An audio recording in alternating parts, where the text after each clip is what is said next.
Assalamualaikum warahmatullahi wabarakatuh. Alhamdulillahirrahmanirrahim. Bismillahirrahmanirrahim. Alhamdulillahirabbil alamin. Wassalatu wassalamu ala asrofil anbiya'i wal mursalin wa ala alihi washabbihi ajmain. Yang saya hormati Bapak Kepala Sekolah SDN Ibnu Sari, Bapak Ibu Dewan Guru yang hadir, yang saya hormati dan saya banggakan. Pertama-tama, marilah kita panjatkan puji dan syukur kehadirat Allah Subhanahu wa taala yang mana pada hari ini kita bisa kumpul di ruangan ini dalam keadaan sehat walafiat. Salawat beserta salam semoga terlimpah curah kepada Nabi besar Nabi Muhammad SAW. Pada kesempatan ini saya akan menyampaikan beberapa acara yang akan kita lalui bersama. Yang pertama, pembukaan. Yang kedua, menyanyikan lagu Indonesia Raya. Yang ketiga, sambutan dari Bapak Kepala Sekolah. Yang keempat, pemaparan materi. Yang kelima, doa tutup. Untuk menghemat waktu, marilah kita buka acara ini dengan mengucapkan Bismillahirrahmanirrahim. Selanjutnya kita lanjutkan ke acara yang kedua, yaitu menyanyikan lagu Indonesia Raya. Bapak Ibu dimohon untuk berdiri.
Bapak Ibu dipersilahkan duduk kembali.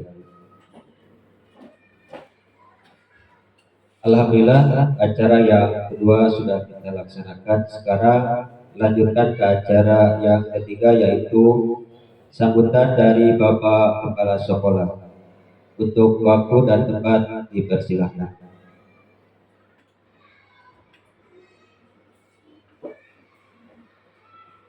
Bismillahirrahmanirrahim. Assalamualaikum warahmatullahi wabarakatuh. Pertama-tama, marilah kita panjatkan puji syukur kehadirat Allah Subhanahu wa taala yang pada kesempatan ini telah memberikan kesehatan kepada kita semua, sehingga pada kesempatan ini kita bisa hadir untuk mengikuti kegiatan pada hari ini. Terima kasih kepada rekan semua yang sudah bisa hadir dalam kegiatan hari ini tanggal 15 Agustus tahun 2024. Terima kasih juga kepada Ibu yang akan mempresentasikan dengan tema budaya positif di sekolah.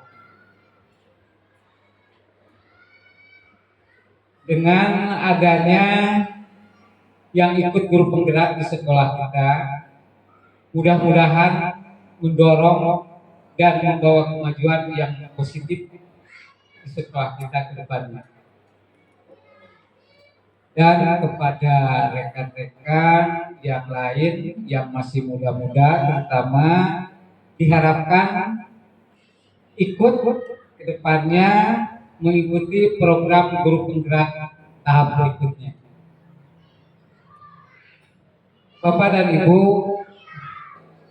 dengan adanya guru penggerak, mudah-mudahan bisa meningkatkan prestasi anak kita di masa yang akan datang. Dan saya sebagai kepala sekolah dan rekan-rekan guru semua akan mendukung program pendidikan yang khususnya adalah program guru penggerak di sekolah ini. Dan mudah-mudahan program yang diikuti ini diikuti dengan lancar sampai tuntas. Terima kasih dan selamat belajar dan selamat berjuang. Assalamualaikum warahmatullahi wabarakatuh. Waalaikumsalam warahmatullahi wabarakatuh. Terima kasih kepada Bapak Kepala Sekolah yang sudah memberikan sambutannya. Selanjutnya beranjak ke acara yang keempat, yaitu pemaparan materi oleh Ibu Istianti. Untuk waktu dan tempat kami persilakan.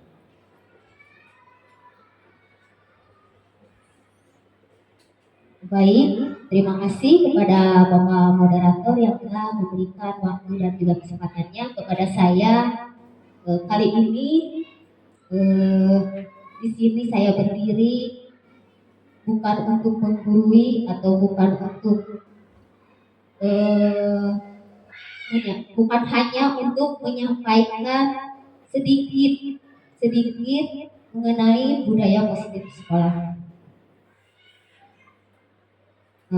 Sebelumnya yang terhormat kepada Bapak Kepala Sekolah SDN Negeri, yang terhormat Bapak dan Ibu Dewan Guru SDN Negeri, saya ucapkan banyak terima kasih kepada Bapak Ibu semua yang telah berkenan untuk hadir dalam kegiatan diseminasi atau menyebarkan pemahaman dan penerapan materi di modul 1.4 ini.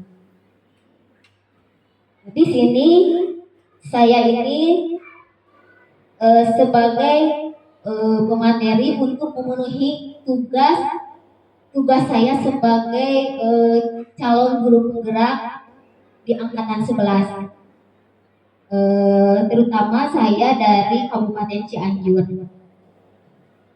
Baik, sebelum kita mulai ke materinya, untuk lebih rileks dan semangat lagi Ibu Bapak, saya akan mencoba mengadakan ice breaking dulu ya Bu ya Pak. Bagaimana, siap? Semangat pagi. Pagi. Kayaknya masih loyo nih ya Bapak Ibu. Ini masih pagi loh Pak Bu.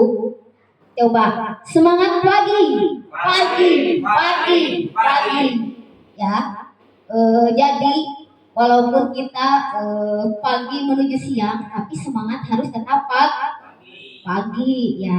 Nah kemudian ada lagi ice breaking. Biasanya kalau kita nunjuk angka 1 pakai jari, biasanya bagaimana jarinya, Bapak Ibu? Oh, Pak Makulatif ada yang begini. Terus biasanya bagaimana Ibu, Bapak yang lainnya? Nah, biasanya telunjuk ya. Kalau 2 biasanya gimana? Nah, 2 ya biasanya Pisces ya. Kalau 3 coba. Kalau 4 ya, kalau 5. Nah, tapi di ice breaking kali ini biar Bapak Ibu semangat tidak loyo, kita ganti yang dulunya satu begini, tapi kita ganti pakai jari kelingking. Nih, satu, dua, duanya pakai jempol. Tiga, nah tiga kayak metal ya. Empat, set. Nah, coba. Nah, susah ya. Karena kita keseringan biasanya angka 4 begini. Ketika dirubah, nah pasti sulit. Nah, kalau 5 pasti sama ya. Coba. Kali ini 1, 2, 3, 4, 5, 2, 3, 4, 5, 2, 3. Ya, terima kasih ya. Tepuk tangan untuk kita semua, tepuk tangan. Nah, jadi ice breaking kali ini ada hubungannya dengan perubahan. Karena kita kalau mau berubah itu pasti sulit ya, tidak akan langsung jadi berubah, tapi memerlukan proses ya Bu. Nah, kali ini saya akan memaparkan materi mengenai budaya positif di sekolah.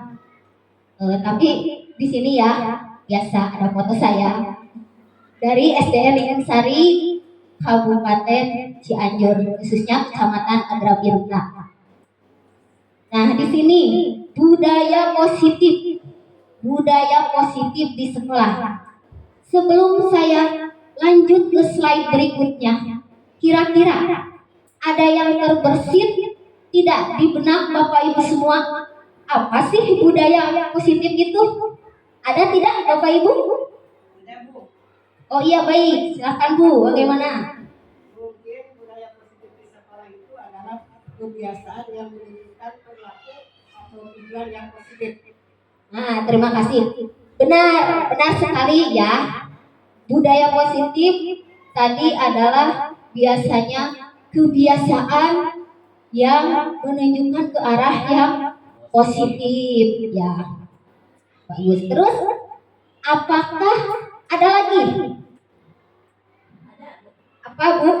Kalau 5S masuk nggak Bu? Sepertinya contohnya senyum, salam, sapa, sopan santun masuk nggak? Oh, tentu itu juga masuk tentunya ya.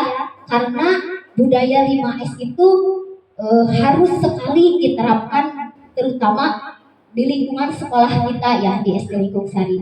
Ya, budaya 5S itu yang pertama itu adalah senyum. Kemudian yang kedua salam. Terus sapa. Terus sopan dan santun ya. Budaya positif itu apakah sangat penting diterapkan di sekolah? Ya, betul sekali. Budaya positif itu memang sangat penting untuk diterapkan di sekolah kita. Ya, kenapa penting? Karena dengan kita memahami budaya positif dapat menumbuhkan motivasi intrinsik atau motivasi dalam diri siswa atau murid ya. Jadi kita sebagai guru dituntut atau harus memahami tentang budaya positif tersebut ya. Terus kita juga dituntut atau berkewajiban menyebarluaskan kepada seluruh siapa? Warga sekolah. Ya, warga sekolah, terutama kepada guru, terutama kepada murid ya, agar nantinya siswa atau murid tersebut bisa punya rasa tanggung jawab ya. Tentunya juga bisa berakhlak mulia ya. Sesuai dengan profil pelajar Pancasila. Baik, nah di sini ada konsep inti budaya positif. Yang pertama adalah perubahan paradigma belajar Yang kedua, disiplin positif. Yang ketiga, nilai-nilai kebajikan. Yang keempat, kebutuhan dasar manusia. Yang kelima, motivasi perilaku manusia. Yang keenam, posisi kontrol guru. Yang ketujuh, keyakinan kelas. Dan yang terakhir adalah segitiga restitusi. Nah, ini adalah konsep-konsep inti budaya positif yang kebetulan ini ada di modul 1.4 tugas saya. Kemudian, nah di sini ada pembelajaran dengan paradigma baru. Pembelajaran dengan paradigma baru ini adalah merupakan pembelajaran yang dirancang berdasarkan prinsip pembelajaran berdiferensiasi, sehingga peserta didik belajar sesuai kebutuhannya berdasarkan perkembangan untuk mewujudkan profil belajar Pancasila.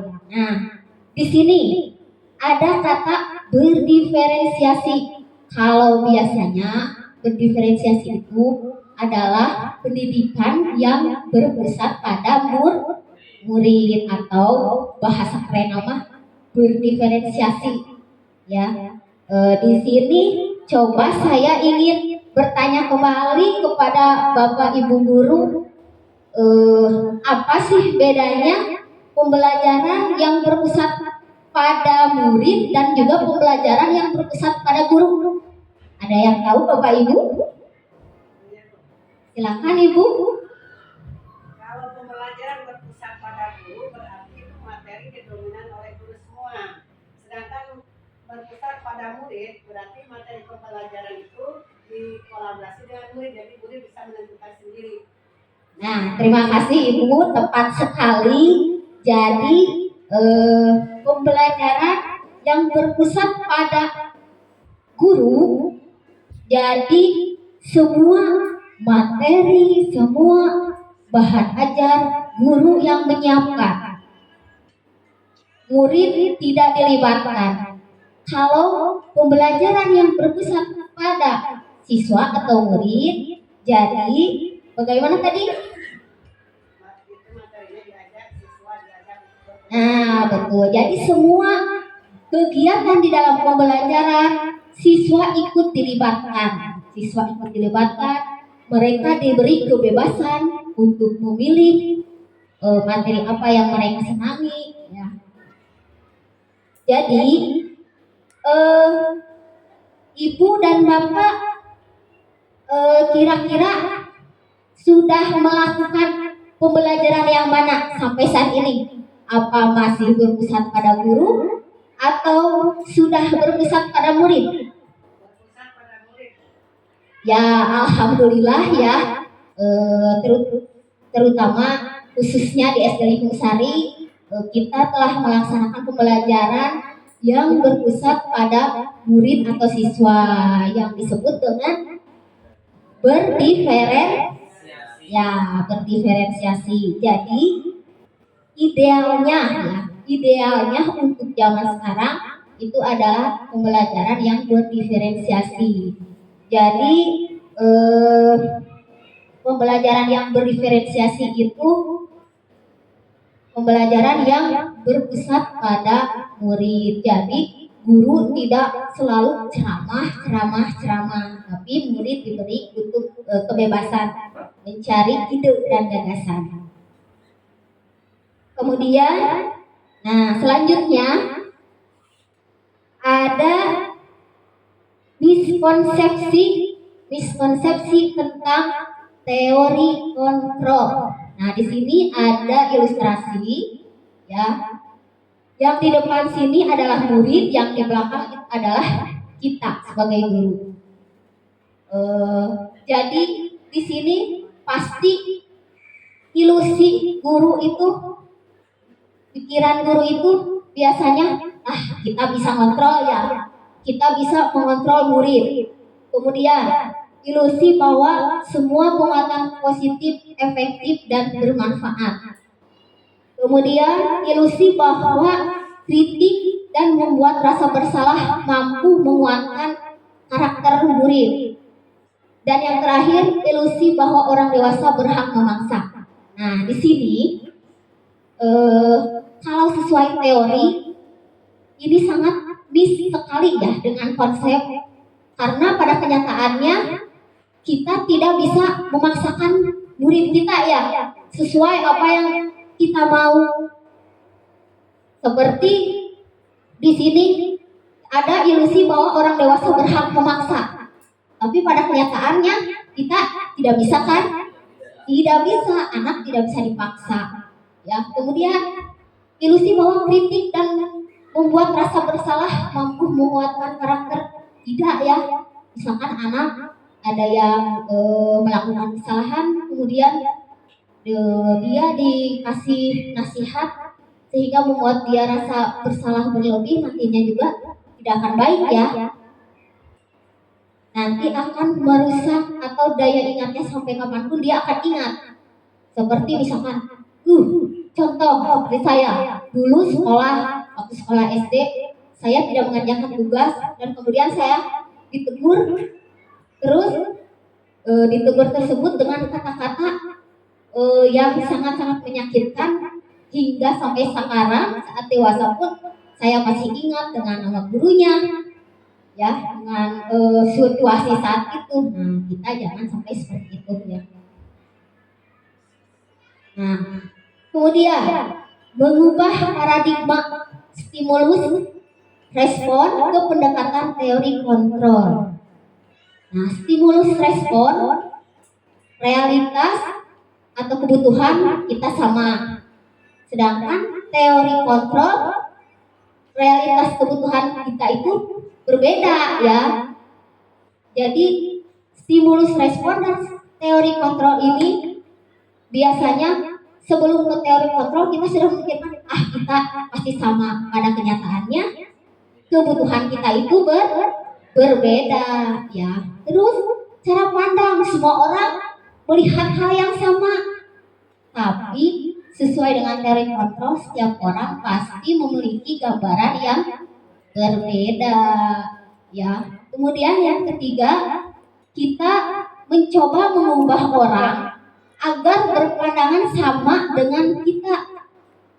Tapi teori kontrolnya kita berusaha memahami pandangan orang lain tentang dunia. Tetap jadi kita tidak bisa memaksakan pandangan orang lain harus sama dengan kita. Ya. Kemudian perilaku buruk dilihat sebagai suatu kesalahan. Nah, pasti ini sehari-hari. Ya.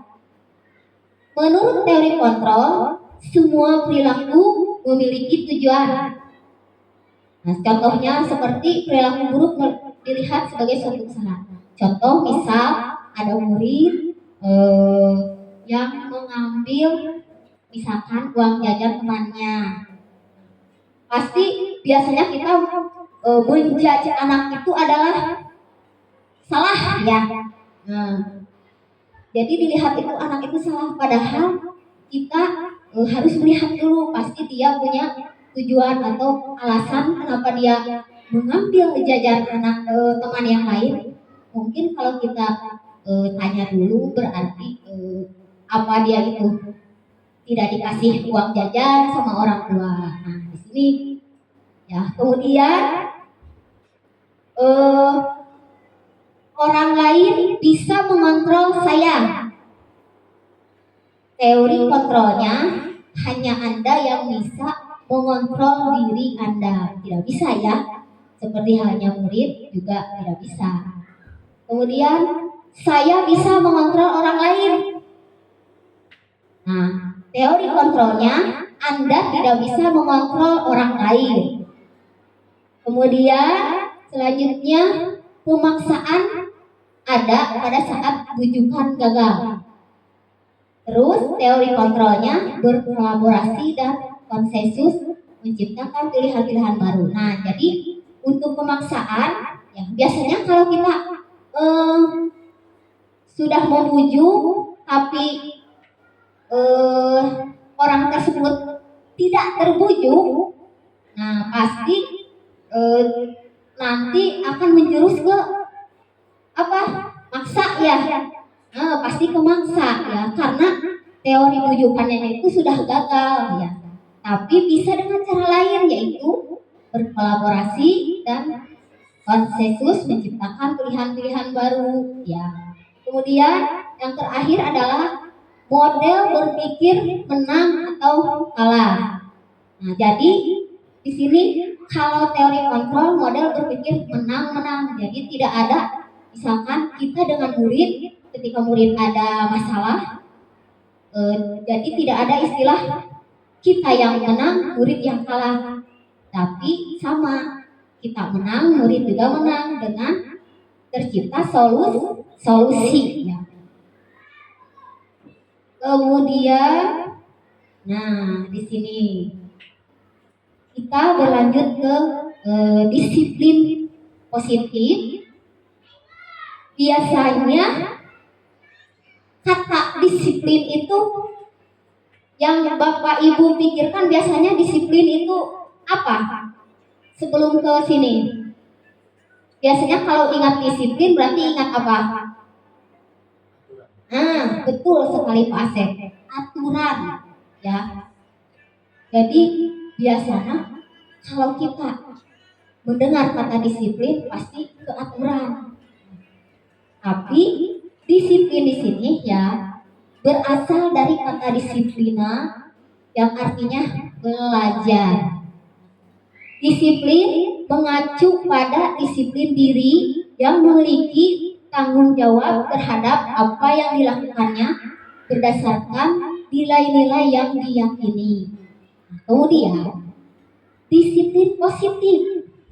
Disiplin positif ini merupakan salah satu cara penerapan disiplin yang bertujuan untuk menumbuhkan kesadaran serta memberdayakan peserta didik tanpa imbalan, penghargaan, ancaman ataupun hukuman. Nah, kalau kita melihat tadi disiplin ke aturan, pasti langsung ke, kalau ada aturan pasti ada apa?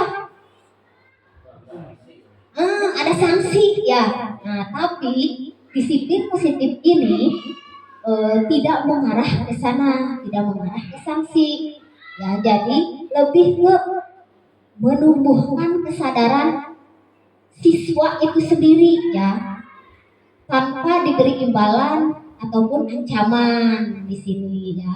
Jadi kita sebagai pendidik, tujuan kita adalah menciptakan peserta didik yang memiliki disiplin diri sehingga mereka berperilaku mengacu kepada nilai-nilai kebajikan universal dan memiliki motivasi intrinsik dalam perubahan perilaku ke arah yang lebih baik lagi. Nah, jadi begini, kalau murid atau siswa kita mengikuti aturan atau hukuman, kemungkinan kan mereka mikirnya takut dengan hukuman, takut dengan ancaman atau sanksi.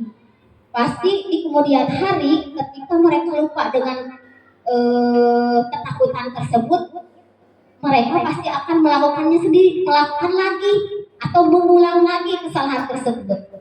Ya, berbeda dengan disiplin positif, yaitu kalau disiplin positif tumbuh dari dalam diri mereka kesadaran. Ya, kemungkinan mereka tidak akan melakukan kesalahan lagi. Nah, begitu. Bagaimana Bapak Ibu, masih semangat? Semangat ya, semangat pagi.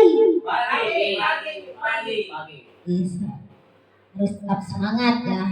Nah, di sini ya ada contoh nilai kebajikan institusi organisasi. Nah, ada nilai-nilai kebajikan. Nilai-nilai kebajikan di sini adalah nilai yang disepakati bersama lepas dari suku bangsa, agama, bahasa maupun latar belakang. Jadi nilai-nilai kebajikan ini sudah atas kesepakatan bersama. Nah, contohnya Seperti di sini ya, contoh nilai kebajikan berdasarkan profil pelajar Pancasila. Ya, yang pertama adalah beriman dan bertakwa pada Tuhan Yang Maha Esa dan berakhlak mulia. Kemudian berkebinekaan global, gotong royong, mandiri, kreatif, dan bernalar kritis.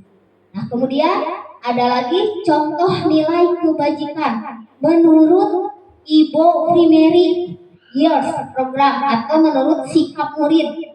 Nah, di sini nilai kebajikannya seperti toleransi, rasa hormat, integritas, mandiri, menghargai, antusias, empati, keingintahuan, kreativitas, kemudian kerjasama, percaya diri, dan komitmen.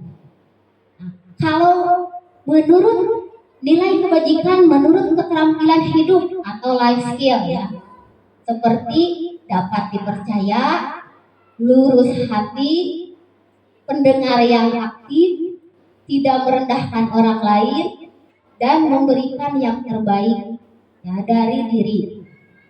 Nah, di sini sudah tertera contoh-contoh nilai kebajikan ya. Nah, kemudian manusia itu mempunyai kebutuhan dasar.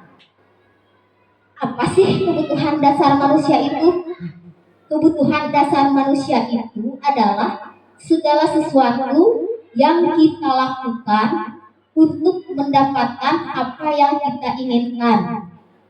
Seluruh tindakan yang kita lakukan memiliki tujuan tertentu dan semua usaha terbaik yang kita lakukan adalah dalam rangka agar kebutuhan dasar kita terpenuhi dengan baik. Nah, kebutuhan dasar ini perlu atau sangat penting ya Bapak Ibu untuk diketahui atau dicari tahu. Apakah terutama pada murid ya atau siswa, apakah ada kebutuhan yang kurang dari dalam siswa sehingga perilakunya menyimpang ya seperti tadi ada sebuah kasus begitu. Jadi kita harus cari tahu dulu apa sih kebutuhan dasar si anak tersebut yang kurang sehingga anak tersebut atau siswa tersebut melakukan perilaku yang menyimpang ya atau tidak sesuai. Nah, kali ini kita dapat cari tahu ya dari 5 kebutuhan dasar manusia. Yang pertama adalah bertahan hidup. Nah, kebutuhan dasar manusia itu adalah bertahan hidup. Yang kemudian yang kedua kasih sayang dan rasa diterima. Yang ketiga penguasaan. Yang keempat kebebasan dan yang kelima adalah kesenangan. Ya, seperti halnya kita juga butuh bertahan untuk hidup. Kemudian seperti contohnya makanan, pakaian, tempat tinggal, keamanan, dan kesehatan. Itu adalah kebutuhan dasar manusia untuk bertahan hidup. Benar Bapak Ibu? Nah, kemudian kita juga butuh kasih sayang ya, dan rasa diterima. Seperti dipedulikan, terus berbagi, kerjasama, terus menjadi bagian dalam kelompok. Kemudian kebutuhan dasar manusia penguasaan. Seperti harga diri, keinginan untuk dianggap, kemudian memimpin, berprestasi, diakui, didengar. Kebebasan yang keempat, kebutuhan dasar manusia yang keempat adalah kebebasan. Seperti mandiri, memiliki pilihan, mencoba hal baru, mampu mengendalikan arah dirinya. Dan kebutuhan dasar manusia yang terakhir adalah kesenangan. Nah, pasti ya, semua manusia pasti butuh sekali dengan kesenangan. Contohnya bermain, humor, antusiasme, dan tertawa. Nah, ini semua merupakan kebutuhan dasar manusia. Nah, terutama kalau kita di sekolah berarti kita harus cari tahu kebutuhan dasar siapa? Siswa, ya siswa itu sendiri. Nah, misal ibu bapak di kelas kita itu ada siswa siswa yang tidak bersemangat belajar, ngantuk, apa yang akan ibu bapak lakukan? Bertanya. Nah, betul ya. Jadi kita harus tanya dulu, ngobrol dulu. Jadi jangan langsung diberi hukuman. Bisa kamu tidur di kelas, ibu kasih hukuman lari 5 keliling. Ya. Nah, jadi kita harus tanya dulu, ngobrol dulu. Kemudian kita tanya kenapa ngantuk, terus kenapa lemas. Nah, kalau kita sudah tahu alasannya kan, siapa tahu kebutuhan dasar yang 5 ini si anak tersebut tidak terpenuhi. Misalnya mungkin dari rumah tidak sarapan, berarti kebutuhan bertahan hidup ya, jadi adanya di makanan. Ya, jadi kita sebagai guru jangan langsung menghukum ya. Jadi harus ngobrol, tanya dulu ke anak. Kemudian ada lagi misalkan kayak lemes, kayak tidak ada semangat di kelas. Bisa jadi anak tersebut merasa tersisihkan. Ya. Berarti masuknya ke dalam kebutuhan dasar manusia yang mana? Nah, kasih sayang adanya di mana? Nah, ingin rasa diterima atau dipedulikan ya di kelas. Misalkan sama teman-temannya dibiarkan begitu. Jadi dikucilkan, jadi merasa tidak bersemangat di sekolah. Nah, kemudian ada motivasi perilaku manusia. Nah, kalau di sini untuk menghindari kenyamanan, nah, motivasi perilaku itu misalkan ya murid ada kasus murid ya. Jadi biasanya murid itu kalau motivasinya berasal dari ekstrinsik atau dari luar, biasanya jadi rasa takutnya itu hanya untuk menghindari hukuman ya, atau ketidaknyamanan, atau bisa juga untuk mendapatkan imbalan penghargaan dari orang lain. Contoh juga misal ibu bapak guru kalau ke jalan raya pakai motor, pakai helm, itu motivasinya apa?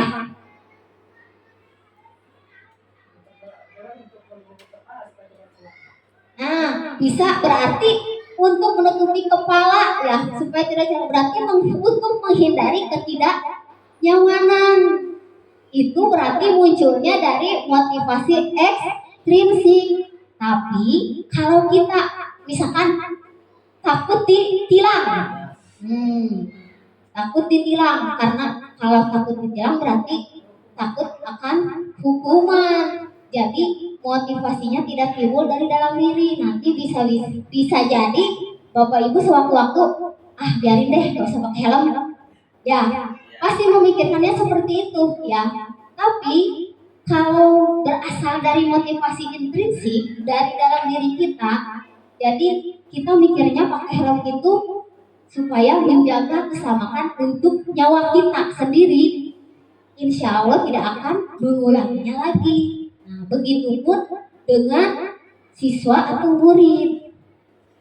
Kalau motivasinya tidak muncul dari dalam dirinya atau motivasi intrinsiknya, maka siswa pun akan mengulangi kesalahan yang sama. Ya. Nah, jadi untuk menjadi orang yang mereka inginkan dan menghargai diri sendiri dengan nilai-nilai yang mereka percaya. Nah, itu dari dalam diri motivasinya, motivasi intrinsik. Nah, di sini tadi motivasi intrinsik itu ada dari hukuman, kemudian konsekuensi, kemudian ada restitusi. Kalau mendengar istilah hukuman, pasti kita sering dengar ya istilah hukuman, kemudian konsekuensi, sama ya. Konsekuensi juga kita sering dengar. Nah, kalau yang terakhir restitusi, kalau boleh jujur, saya juga baru-baru ini mempelajari di guru penggerak ini ya, di pendidikan guru penggerak ini, dan baru tahu adanya restitusi ya. Nah, bedanya dari ketiga ini, dari motivasi ini, kalau hukuman tidak terencana atau tiba-tiba, seperti tadi ada anak yang ngantuk, kita langsung lari 5 guling. Nah, itu masuknya ke hukuman. Nah, kalau konsekuensi terencana atau disepakati sesuai peraturan. Nah, ini pasti dibuatnya berdasarkan kesepakatan bersama. Nah, kemudian restitusi, proses menciptakan kondisi bagi murid untuk memperbaiki kesalahan. Ya. Terus hukuman, murid tidak tahu apa yang akan terjadi atau tidak dilibatkan. Kemudian bersifat satu arah. Nah, bersifat satu arah ini berarti kita yang menentukan hukuman, murid tidak diajak ya. Kemudian bisa berupa hukuman fisik ya, fisik atau psikis ya. Kalau fisik lebih ke seperti tadi disuruh lari ya. Kalau psikis itu bisa seperti berdasarkan tadi seperti omongan kasar yang bisa sampai nanti yang menyakitkan sampai nanti anak sudah dewasa pun akan terus teringat. Nah, itu adalah sudah menyakiti psikis ya, hukuman psikis. Kemudian kalau konsekuensi, murid tetap dibuat tidak nyaman. Kemudian sikap guru selalu memonitor murid. Bedanya, nah, kalau ini kan sudah sepakat ya konsekuensi dengan murid. Sikap guru masih sama, selalu memonitor murid. Beda dengan restitusi, proses kolaboratif yang mengajarkan murid untuk mencari solusi sendiri. Jadi kalau di restitusi, kita dengan murid itu ngobrol dari hati ke hati ya. Kemudian mengajarkan murid untuk mencari setiap solusi ketika mereka menghadapi permasalahan ya. Nah, kemudian ini ada 5 posisi kontrol guru. Yang pertama ada penghukum. Yang kedua, pembuat merasa bersalah. Yang ketiga, teman. Yang keempat, pemantau. Yang kelima, sebagai manajer. Nah, sebelum ke slide selanjutnya, kalau boleh tahu Bapak Ibu di kelas masing-masing sekarang sudah berada di posisi kontrol yang mana ke anak didik? Jujur saja. Kalau saya Bu, Pak, boleh jujur, sekarang atau sebelumnya saya merasa saya di posisi penghukum ada, di posisi pemantau ada saya ya. Kemudian pembuat merasa bersalah juga ada kalau saya boleh jujur. Tapi tidak tahu Bapak Ibu sekarang sudah merasa di posisi mana? kepada anak di dalam kelas? Sama Bu, itu pasti ada Sama. Nah, ya. Nah, iya ya. Mari kali ini kita akan ke berikutnya. Nah, di sini contoh penerapan 5 posisi kontrol yang tadi. Di sini ada contoh, misalkan ada kasus nih. Siswa tidak memakai atribut lengkap saat upacara bendera. Tidak memakai topi, tidak memakai dasi ya. Kemudian tidak memakai apa? Ikat pinggang. Nah, sepatu. Kemudian kalau ada kasus seperti itu, kalau posisi kontrol kita sebagai penghukum, pasti kita akan menyuruh, nah seperti hormat pada bendera selama 1 jam, misalkan. Fajar, kamu hormat ke bendera selama 1 jam, karena kamu tidak memakai atribut yang lengkap. Nah, itu adalah posisi kita sebagai penghukum. Nah, kalau kita berada di posisi pembuat merasa bersalah, nah pasti kita akan menggunakan bahasa seperti ini. Berapa kali ibu harus memberitahu kamu, kamu selalu saja mengecewakan ibu. Nah, pasti si anak, walaupun kita dengan nada lemah lembut, tapi anak akan merasa bersalahnya. Biasanya anak langsung tunduk, ya, tapi dia akan merasa bersalah tetap. Nah, kalau di posisi selanjutnya, nah, kalau kita sebagai guru ada di posisi kontrol sebagai teman, jadi kita sebagai teman, contohnya kalau ada kasus seperti tadi, ayo dong ikuti aturan sekolah, tolong bantu ibu ya sekali ini. Ya sudah, nah misalkan ya ke anak itu kita, ya sudah tidak apa-apa, lain kali jangan berbuat seperti ini lagi ya. Nah, kalau kita posisi sebagai teman ketika ada kasus ya. Kemudian kalau posisi kita sebagai pemantau, biasanya kalau mendengar pemantau itu kata lainnya apa? Pemantau, mantau ya. Nah, memperhatikan. Jadi kita hanya memperhatikan. Kamu sudah melanggar peraturan sekolah. Kamu tahu konsekuensinya. Setelah upacara, kamu beli atributnya dan jangan diulangi lagi.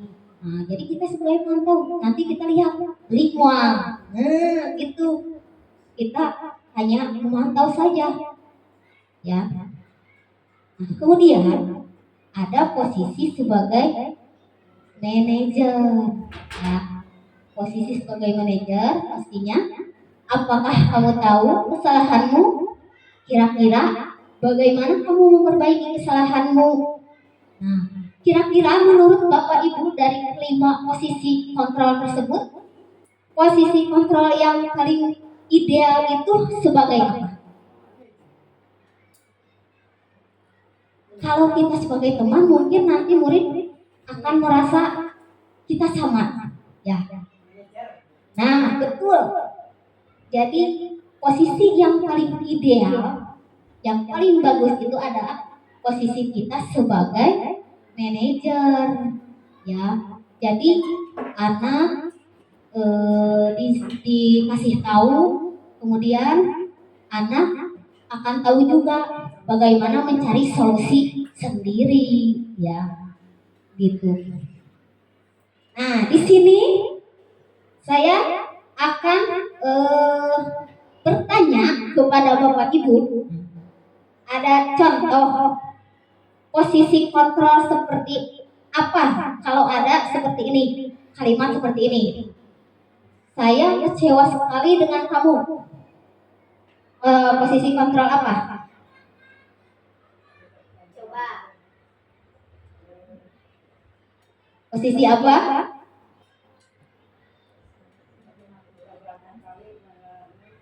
Saya kecewa sekali dengan kamu. Si anak akan merasa apa? Si anak akan merasa bersalah, ya? Bukan. Jadi kita posisi kontrolnya sebagai pembuat merasa bersalah, Ya, benar, membuat merasa bersalah. Kemudian ada lagi, kamu tidak pernah benar melakukannya. Kamu tidak pernah benar melakukannya. Apa? Posisi apa? Ada pemantau. Ada lagi siapa? Posisi apa? Kamu tidak pernah benar melakukannya. Nah, bisa juga ke posisi penghukum. Jadi kita langsung menjudge anak itu adalah salah, ya. Nah, menyalahkan anak. Jadi posisi ini adalah kita sebagai penghukum. Nah, kemudian ada lagi, apa rencanamu untuk menyelesaikan masalah ini? Kita sebagai apa? Nah, benar sekali. Kita ini adalah posisi kontrol kita sebagai manajer, ya. Kemudian ada lagi, ayolah lakukan demi bapak atau ibu, ya. Nah, ya betul, posisi sebagai teman. Kemudian, nah ada lagi, kamu tidak pernah mendapat nilai jika tidak mengerjakan tugas. Coba, kamu tidak pernah mendapat nilai jika tidak mengerjakan tugas. Berada di posisi kontrol manakah kita?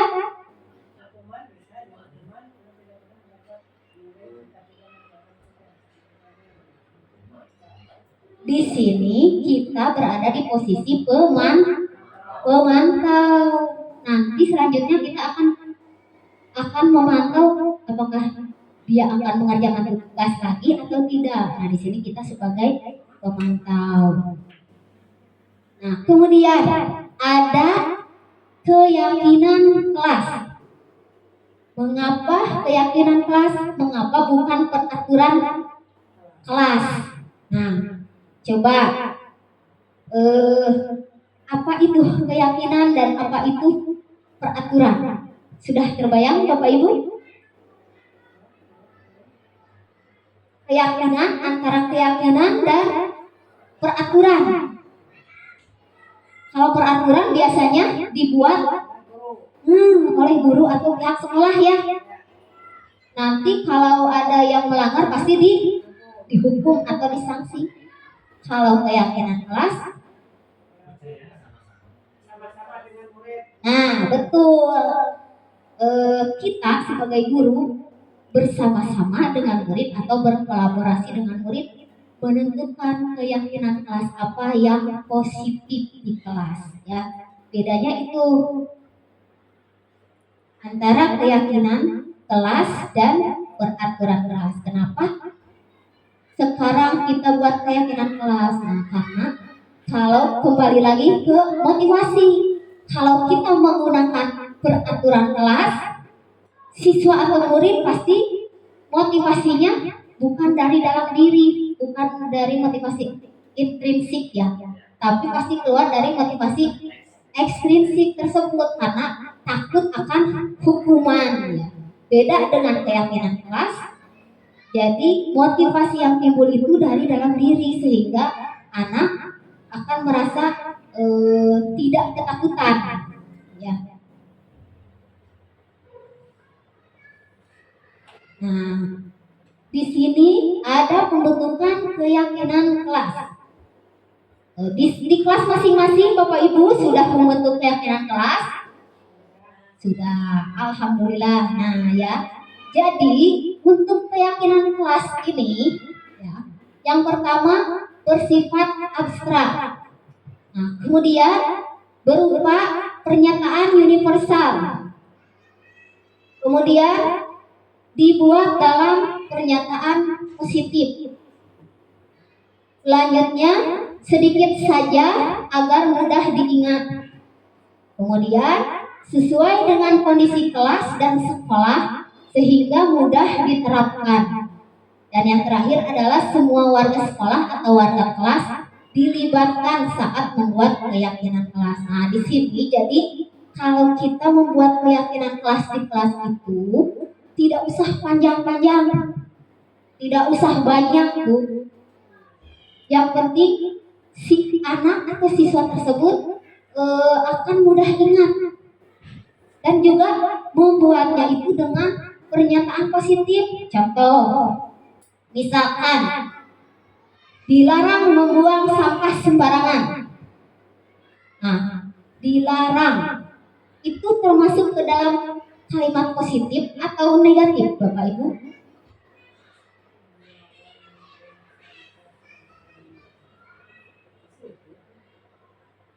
Dilarang membuang sampah sembarangan. Nah, itu negatif karena ada kata dilarang ya. Kita rubah jadi bahasanya jangan dilarang. Jadi buanglah atau jagalah kebersihan. Begitu ya dalam membuat keyakinan kelas. Jadi hindari kalimat-kalimat yang negatif. Nah, kemudian ada segitiga restitusi. Segitiga restitusi seperti yang sudah saya bahas tadi, saya juga masih dalam tahap belajar di dalam segitiga restitusi ini karena saya juga baru tahu setelah saya mengikuti pendidikan guru penggerak ini. Jadi segitiga restitusi ini adalah suatu proses dialog yang dijalankan oleh guru agar dapat menghasilkan murid yang mandiri dan bertanggung jawab. Nah, tahapan segitiga restitusi yang pertama adalah menstabilkan identitas. Kemudian validasi tindakan yang salah. Dan yang ketiga adalah menanyakan keyakinan. Jadi segitiga restitusi ini adalah sebuah cara untuk menyelesaikan masalah yang ada pada anak. Jadi kalau kita memakai segitiga restitusi ini, anak tidak akan merasa tersalahkan oleh perbuatannya, tapi mereka akan seperti tadi mencari solusi ya, dan mereka akan berubah. Ya. Nah, ketika anak melakukan kesalahan, kita sebagai guru tidak menyalahkan anak langsung, tapi kita ngobrol dan kita mencari solusi bersama ya. Nah, tadi yang pertama adalah menstabilkan identitas. Nah, kalimat-kalimatnya adalah seperti ini, Bapak Ibu. Kalau ada anak yang bermasalah ya, berbuat salah itu wajar. Kemudian tidak ada manusia yang sempurna. Kemudian ibu atau bapak juga pernah melakukan itu. Kemudian ibu bapak tidak mau mencari siapa yang salah, tapi ibu atau bapak ingin mencari solusi dari permasalahan ini. Nah, kamu berhak merasa begitu. Nah, di kata-kata ini adalah contoh segitiga restitusi dalam menstabilkan identitas. Kemudian validasi tindakan yang salah. Yang salahnya itu apa? Kita bisa menggunakan kamu pasti punya alasan. Nah, kita menanyakan alasan. Kenapa siswa atau murid tersebut melakukan hal yang menyimpang? Ya. Kamu pasti punya alasan mengapa melakukan hal itu. Yang kedua, padahal kamu bisa melakukan yang lebih buruk dari ini ya. Dan yang ketiga, kamu patut bangga karena telah melindungi sesuatu yang penting buatmu. Dan yang terakhir adalah kamu melakukannya karena mempertahankan sesuatu yang penting bagimu. Nah, ini adalah termasuk kalimat-kalimat ke dalam validasi tindakan yang salah. Kemudian yang terakhir adalah menanyakan keyakinan. Nah, menanyakan keyakinan ini, kita kan di kelas sudah membuat keyakinan kelas. Jadi ditanya si anak tersebut, apa keyakinan kelas kita? Nilai-nilai apa yang telah disepakati bersama. Jadi kita mengingatkan kembali ke anak tersebut ya. seperti apa gambaran sebuah kelas yang ideal menurut kamu. Kemudian kamu ingin menjadi orang yang seperti apa. Nah, di sini adalah contoh-contoh mencari solusi ya, untuk permasalahan anak di dalam menanyakan keyakinan. Nah, sebentar Bapak Ibu, di sini saya sudah ada contoh kasus yang menggunakan validasi tindakan.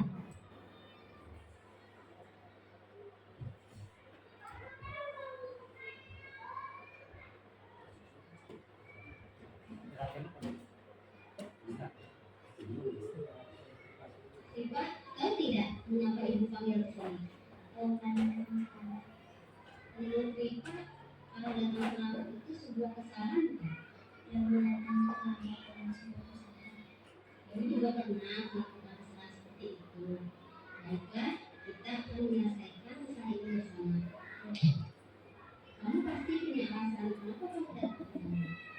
Tadi malam saya keasikan jadi saya apa ibu tidak marah? Tidak. Memang menonton televisi itu asik, tapi jika menonton televisi itu sampai tengah malam akan merugikan diri kamu sendiri. Masih ingatkah dengan keyakinan kelas kita yang dibuat di awal? Masih Bu. Coba sebutkan. Datang tepat waktu, melakukan piket kelas. Nah, Rika tahu apakah keyakinan kelas itu harus dilaksanakan? Ya Bu. Apa yang akan Rika lakukan supaya bisa melaksanakan keyakinan kelas tersebut? Aku tidak akan menonton televisi pada itu, Bu, supaya datang ke sekolah tepat waktu.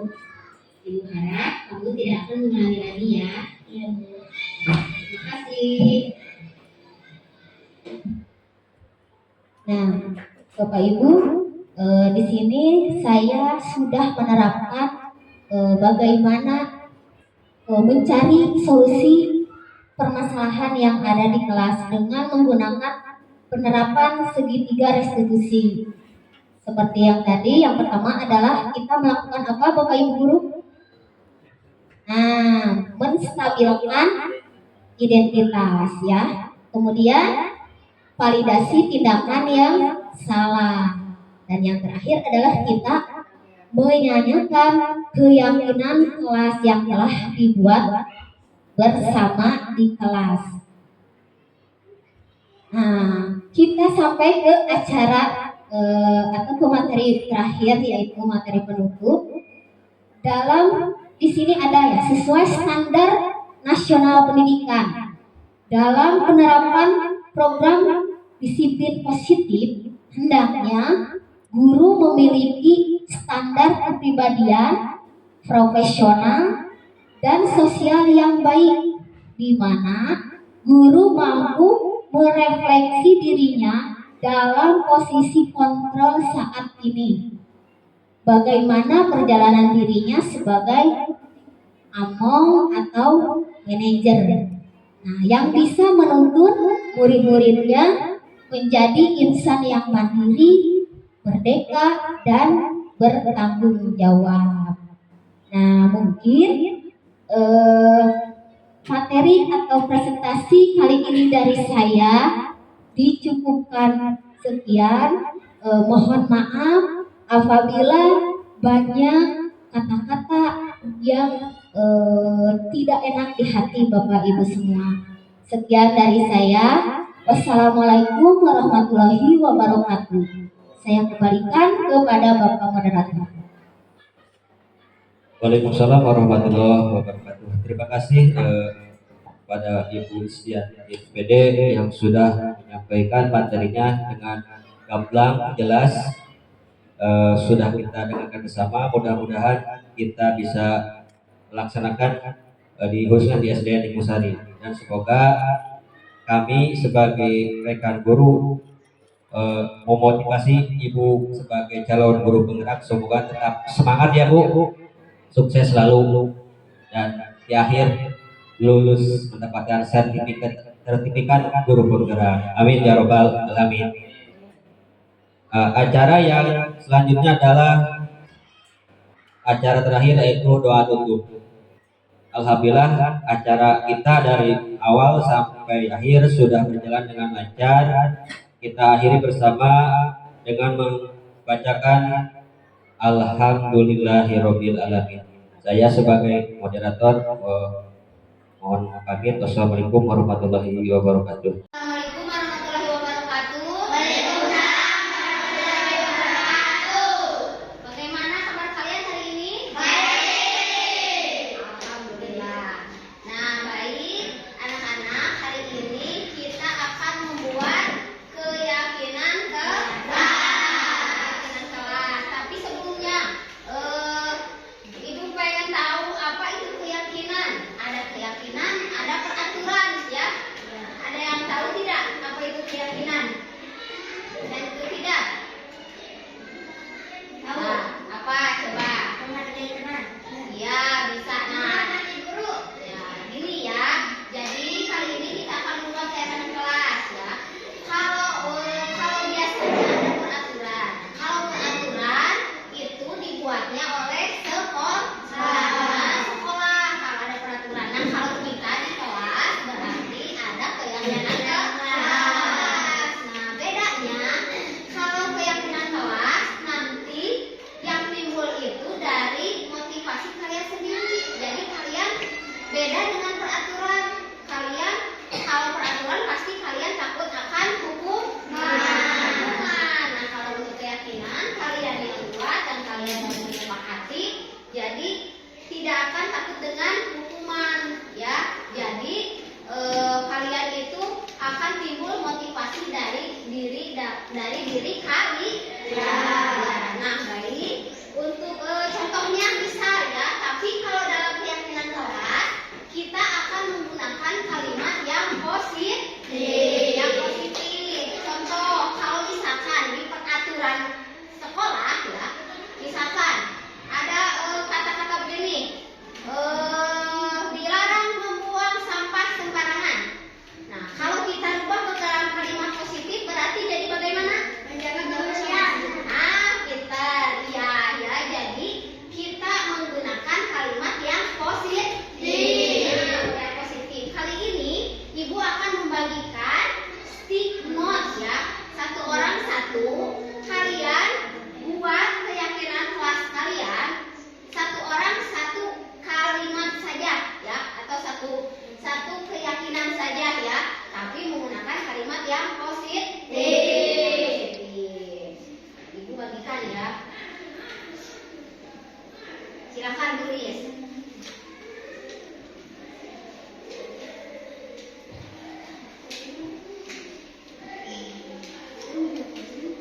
Silakan tulis di stick note, ya.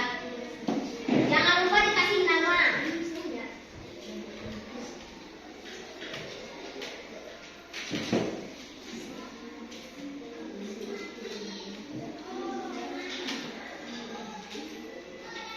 Boleh dimulai, diisi, boleh.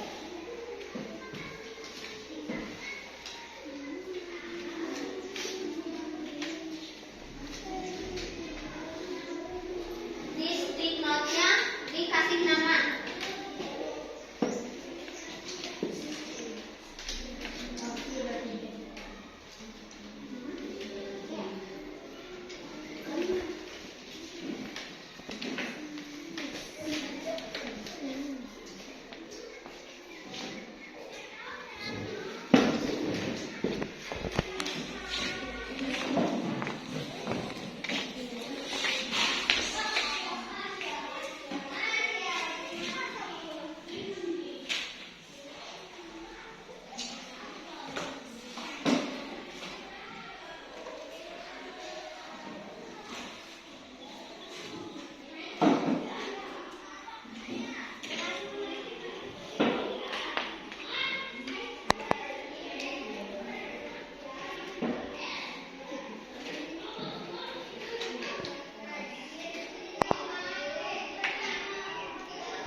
Nah, jadi sudah Ibu pilih dan akan menjadi kesepakatan kelas kita.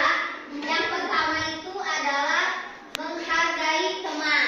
Nah, yang kedua adalah menghormati guru. Yang ketiga, datang ke sekolah tepat waktu. Nah, bisa. Kemudian yang keempat, menjaga kebersihan.